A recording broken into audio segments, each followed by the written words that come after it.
Now we'll discuss the 11th most common question asked by the non-Muslim is, the 11th misconception in the mind of the non-Muslim is that if Islam is against idol worship, why do the Muslims bow down to the Kaaba?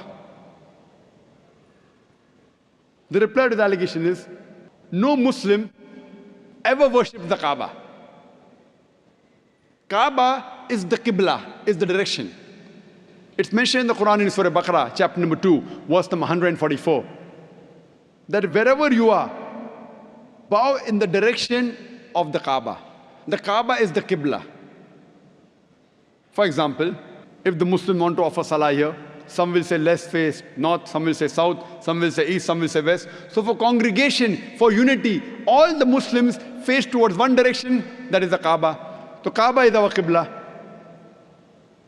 And the Muslims, they were the first people who drew the world map.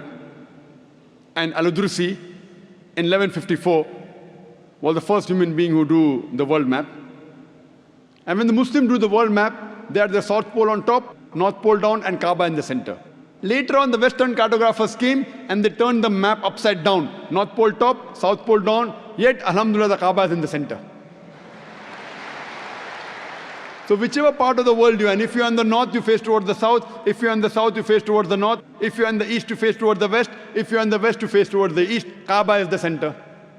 Now when we Muslims go to Makkah, and during Umrah, or Hajj, or while doing Tawaf, we circumambulate around the Kaaba.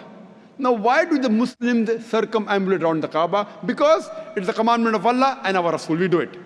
But the logical reason that I can think of is that when we circumambulate, we know that every circle has got only one center. So when we're circumambulating, we're testifying that God is only one. Furthermore, the statement of the second Caliph of Islam, Hazrat Umar, may Allah be pleased with him, radiyallahu anhu, he said, it's mentioned in Sahih Bukhari, volume number 2, in the book of Hajj, chapter number 56, hadith number 675. Hazrat Umar, may Allah be pleased with him, said, pointing at the black stone, Hajar Aswad, this black stone can neither benefit me, can neither cause me any harm. Only because I've seen the Prophet kiss it, that's the reason I'm kissing it. This statement that the black stone, Hajar Aswad, can neither benefit any Muslim nor harm any human being is sufficient to prove that we Muslims don't worship the Kaaba. And furthermore, during the time of the Prophet, there were many Sahabas who stood on the Kaaba and they gave the azan. No idol worshipper will ever stand on the idol he or she worships. This is sufficient proof to show that we Muslims, we don't worship the Kaaba is only the Qibla.